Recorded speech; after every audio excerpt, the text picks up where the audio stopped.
এখানে যে বিষয়গুলো আমরা আলোচনা করেছি এবং সিদ্ধান্ত নিয়েছি সেগুলো আপনাদেরকে জানাচ্ছি। প্রথমত, আমাদের জাতীয় পরিচয় নিবন্ধন আইন 2023 নিয়ে বিদ্যমান পরিস্থিতি নিয়ে আলোচনা হয়েছে। আপনারা জানেন যে জাতীয় নিবন্ধন আইন 2010-কে রহিত করে 2023 এনাক্ট করা হয়, যদিও বা এখনও পর্যন্ত 2023 বলবৎ হয় নাই, প্রজ্ঞাপন জারি হয় নাই।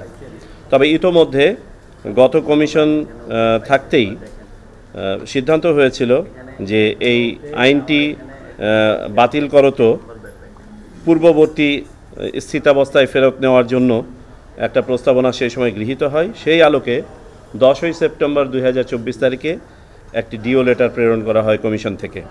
এরই ধারাবাহিকতায় আজকে কমিশনে এটা নিয়ে আলোচনা হয়েছে। আমরা এখন অফিসিয়ালি কমিশনের সিদ্ধান্ত আকারে আমরা পত্রালাপ করার সিদ্ধান্ত নিয়েছি।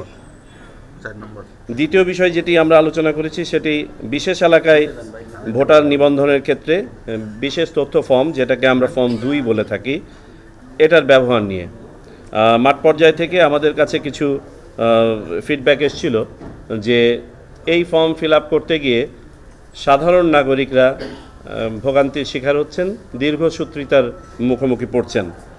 এমত অবস্থায় এটাকে সহজীকরণ করা যায় কি না, আমরা নীতিগতভাবে সিদ্ধান্ত নিয়েছি যে এটা আমরা সংশ্লিষ্ট উপকমিটিতে পাঠিয়ে যাচাই করে দেখব এবং এটাকে আরেকটু সহজীকরণ করার সিদ্ধান্ত নেওয়া হয়েছে। তার মধ্যে একটি সিদ্ধান্ত আজকেই দেওয়া হয়েছে, যেমন ক ক্যাটাগরি যারা ছিল, অর্থাৎ মোটামুটি নিশ্চিত যে তারা বাংলাদেশের নাগরিক, তাদের ব্যাপারে আমরা ফর্ম 2-এর রিকোয়ারমেন্টটা উঠিয়ে দিয়েছি।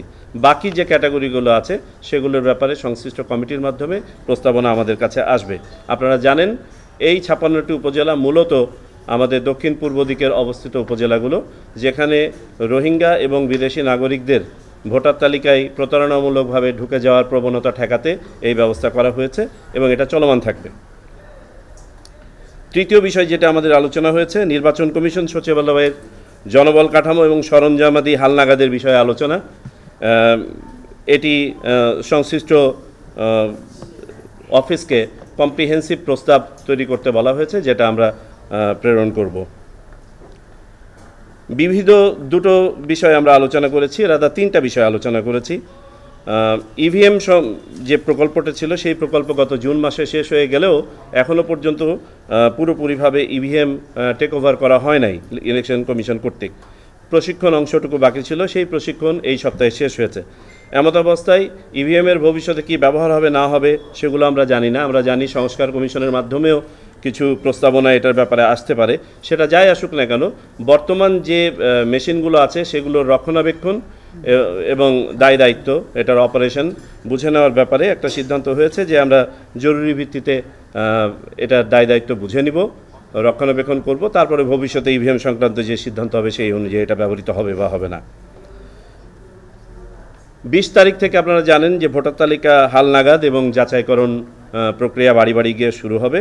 আমরা সিদ্ধান্ত নিয়েছি আনুষ্ঠানিকভাবে ওই দিন আমরা এই কার্যক্রম উদ্বোধন করব। আর সর্বশেষ যে বিষয়টি আলোচনা হয়েছে সেটি হচ্ছে, সাম্প্রতিক সময়ে আপনারা দেখেছেন মাননীয় প্রধান নির্বাচন কমিশনার মহোদয় 2 দিন আগে আপনাদের মিডিয়াতে বলেছেন যে আমরা পত্রপত্রিকার মাধ্যমে দেখতে পাচ্ছি যে কেউ কেউ একই সাথে সকল নির্বাচন করার বা সকল স্থানীয় সরকার নির্বাচন একসাথে করার পক্ষে বিপক্ষে মত দিচ্ছেন।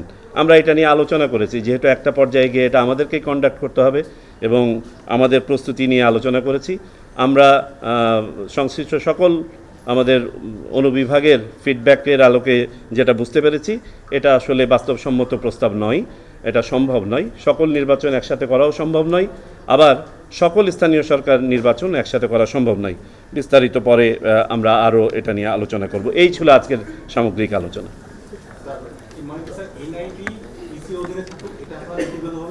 জি জি নো নো ওকে এখনও পর্যন্ত স্থানীয় সরকার মন্ত্রণালয় থেকে আমাদেরকে কোনো চিঠি দেওয়া নেই। আমরা শুধুমাত্র আলোচনার আলোকে স্বপ্রণোদিত হয়ে আজকে আমরা ব্যাপারটা নিয়ে আলোচনা করেছি, যেহেতু এটা নিয়ে একাধিক লেখালেখি হচ্ছে, আলোচনা হচ্ছে, যাতে করে আমরা আমাদের অবস্থানটাও তুলে ধরতে পারি আর জি জি একজনে শুনি একজনেরটা ত্রয়োদশ জাতীয় সংসদ নির্বাচনের আগে যেহেতু আমাদের এর মধ্যে কোনো নির্বাচন হচ্ছে না, তাই সেই ক্ষেত্রে টেস্ট কেস হিসাবে স্থানীয় সরকার নির্বাচন করা উচিত বলে আমরা মনে করেন কিনা?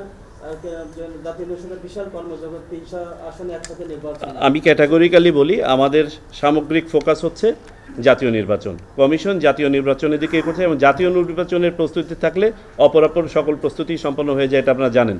তবে শুধুমাত্র নির্বাচনটা নির্বাচন অনুষ্ঠান নয়, পরিবর্তিত পরিস্থিতিতে বর্তমানের বাস্তবতা হচ্ছে একটি সংস্কার কমিশন কাজ করছে, সেটার প্রস্তাব সামনে আসবে।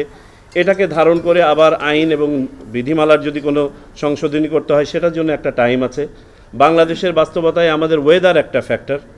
সাবসিকুয়েন্টলি আপনার জাতীয় নির্বাচন করতে হলে তার আগে কিন্তু আমাদেরকে একটা রিয়াকশন টাইম দিতে হবে। তখন এমন কোনো ইভেন্ট আসা ঠিক হবে না যেটা জাতীয় নির্বাচনকে আপনার ব্যাহত করে। তো এমত অবস্থায় আমি নিশ্চিত সংশ্লিষ্ট মন্ত্রণালয়, সরকার এবং সকল আপনার পক্ষ এগুলো বিবেচনা করে যে সিদ্ধান্ত নেবেন আমরা সেটা বাস্তবায়ন করব। তাতে যদি সরকার মনে করে কিছু নির্বাচন আগে করাবে, আমাদেরকে সেভাবে করতে হবে। তবে আমাদের অবস্থান হচ্ছে মূলত আমরা ওই জায়গাটাতে বলেছি যে সব নির্বাচন একসাথে করাটা সম্ভব নয়, আর সকল স্থানীয় সরকার নির্বাচন একসাথে করা সম্ভব নয়।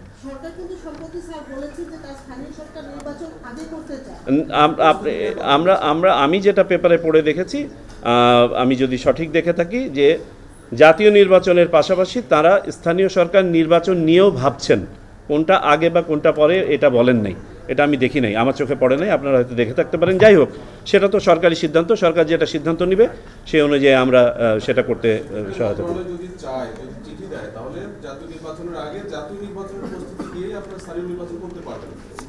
অবশ্যই পারবো, সেটা মন্ত্রণালয় সিদ্ধান্ত নিক। তবে আপনাকে তো বললাম বিস্তারিত যে আমরা একটা সময়ে দাঁড়িয়ে আছি যেখানে আরও একটা রিফর্ম ইনিশিয়েটিভ অনগোয়িং আছে।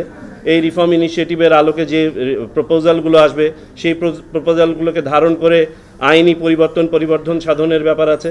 তারপরে আপনাকে আমাদের ওয়েদার ফ্যাক্টরটাকে নিতে হবে, যে বাংলাদেশে সাধারণত একটা উইন্ডোতে আমরা ইলেকশন অ্যাভয়েড করে থাকি, এবং তারপরে জাতীয় নির্বাচন যখনই চূড়ান্তভাবে একটা কনসেনসাসে পৌঁছায়, একটা ডেট যখন হয়ে যায়, তার আগে জাতীয় নির্বাচনকে ব্যাহত করতে পারে এই ধরনের অপরাপর যাবতীয় ফোকাস থেকে আমাদেরকে দূরে থাকতে হবে। সো এই সব কিছু বিবেচনা করে কতটুকু করা যাবে কি না, করলে কখন করা যাবে, let the government decide. Will যে বিগত সরকার যে নিয়ে যাবার যে একটা সিদ্ধান্ত নিয়েছিল, এর মধ্যে কোনো ইন্টেনশন ছিল কিনা, আপনারা অ্যানালাইসিস করে পেয়েছেন কিনা, কি ভিন্ন কোনো উদ্দেশ্যে নিয়ে যাবার চিন্তা ছিল না? আমরা ওই ধরনের কোনো অ্যানালিসিসে এখন যাচ্ছি না, যেতে চাচ্ছিও না।